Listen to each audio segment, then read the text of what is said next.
প্রিয় দর্শক, আসসালামু আলাইকুম। প্রিয় সিংহ, আসসালামু আলাইকুম। কেমন আছেন সিংহ? আজকে আমি উপস্থিত হয়েছি 2023 সাল সিংহ রাশির সিংহ লগ্নের জাতক জাতিকার কেমন যাবে, কি দুঃখ কি সুখ, এ নিয়ে আমি আজকে আলোচনা করব।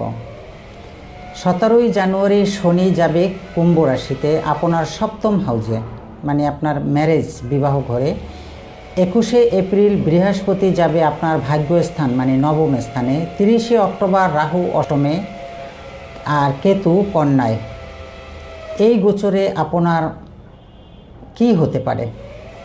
শনি সপ্তমে অবস্থান করায় বিশেষ করে যারা ব্যবসা করেন তাদের ব্যবসার লাইন অনেক ভালো যাবে এবং আপনার পরিস্থিতি অনেক ভালো যাবে, ব্যবসা উন্নতি হবে। সপ্তম ঘরে অবস্থান করায় আপনার একটা রাজযোগ তৈরি হবে, ইহাতে আপনার বৈবাহিক সম্পর্ক অনেক ভালো যাবে। যাদের বিবাহ হয়নি তাদের বিবাহ হওয়ার সম্ভাবনা আছে। যাদের দাম্পত্য লাইফে ঝগড়া এবং অনেক সমস্যা দেখা ছিল, যাদের পারিবারিক অশান্তি চলছিল, তাদের খুব ভালো যাবে। এবং যাদের বিবাহ দীর্ঘদিন চেষ্টা করার পরও বিবাহ হয়নি, তাদের বিবাহের যোগটা খুব সুসম্পন্নভাবে হওয়ার সম্ভাবনা আছে। এর কারণ সপ্তমে শনি আপনার সক্ষেত্রী হবে, তার নিজের ঘরে অবস্থান করবে।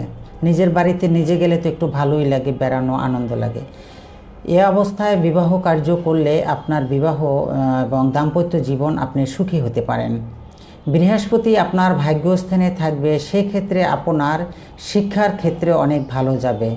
যাদের লেখাপড়া নিয়ে দুশ্চিন্তায় ছিলেন তাদের ভালো হবে।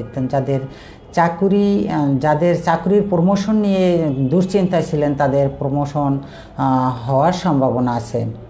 এবং স্বামী স্ত্রী উভয়ে অশান্তির মধ্যে যাদের দিন কাটাচ্ছিল তাদের দাম্পত্য জীবন খুব সুখময় হবে 2023 সাল। মুরাব্বিদের সাথে যাদের অমিল ছিল তাদের মুরাব্বিদের সাথে খুব সুসম্পন্ন বজায় থাকবে। প্রতিবেশীদের সাথে যাদের বিবাদ ছিল তাদের প্রতিবেশীদের সাথে খুব ভালো সম্পর্ক উন্নয়ন হবে।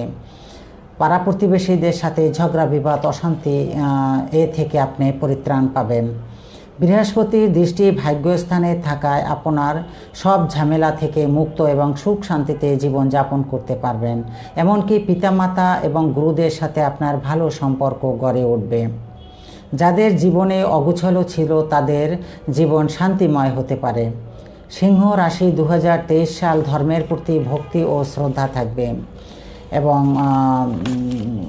মানে যার যার ধর্মের তার তীর্থ স্থানে তার ওই স্থানে যে যাওয়ার সম্ভাবনা থাকবে। এমনকি দেশের বাহিরেও ভ্রমণের যোগ খুব শুভ। বৃহস্পতি দৃষ্টি যখন পঞ্চমে পড়বে তখন আপনার সন্তান নিয়ে যদি কোনো সমস্যায় থাকেন সে সমস্যা আপনার সমাধান হবে। এমনকি যাদের সন্তান হচ্ছিল না তাদের সন্তান হওয়ার সম্ভাবনা আছে, তাদের সন্তান কনসিভ করার সম্ভাবনা আছে।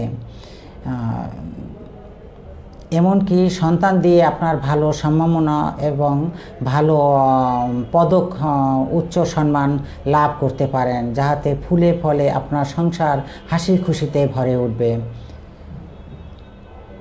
এখন বলবো আমি কোন কোন বিষয়ে আপনার সাবধানতা আছে। 17 জানুয়ারি থেকে 15 ফেব্রুয়ারি সূর্য ষষ্ঠে থাকবে। এ সময় স্বাস্থ্য খারাপ হয়ে যেতে পারে, অর্থ ব্যয় হতে পারে এবং আপনি স্বাস্থ্যের দিকে খুব খেয়াল রাখবেন। 30 অক্টোবর কেতু দ্বিতীয় ঘরে যাবে, রাহু অষ্টমে যাবে। এ সময় আপনার সাবধান। রাহু অষ্টমে অবস্থান করলে মানে ওটা নিধন স্থান, সেখানে আপনার চোট আঘাত লাগার সম্ভাবনা থাকবে। রাহু যখন অষ্টমে থাকবে আপনার শরীরে আঘাত লাগার সম্ভাবনা থাকতে পারে। এই ব্যাপারে আপনার সাবধানতা করতে বলা হয়েছে। গাড়িতে চলাচল খুব সাবধানে করবেন। গাড়িতে ওঠা নামার পথে কোনো দুর্ঘটনা না হয় সেদিকে আপনি খেয়াল রাখবেন। কেতু দ্বিতীয় ঘরে, এই ব্যাপারে আপনার সাবধানতা করতে বলা হয়েছে। লেনদেন, যদি কোনো অর্থ লেনদেন করে সেই অর্থ আর আপনি ফেরত না পাওয়ার সম্ভাবনা আছে।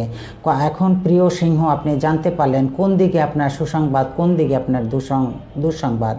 এই ব্যাপারে আপনি আপনার পথ দিক নির্দেশনা করে আপনি চলবেন। আজকের মতে আমি বিদায় নিচ্ছি। যদি আমাকে প্রয়োজন মনে করেন বা ডিপ কাউন্সিলিংয়ের প্রয়োজন হয়, তাহলে আমার ডিসক্রিপশন লিঙ্কে আমার কন্ট্যাক্ট নাম্বার দেওয়া আছে, সেখানে আপনি যোগাযোগ করবেন। তা ধন্যবাদ, ভালো থাকবেন, সুস্থ থাকবেন, আপনার শুভ কামনা করি।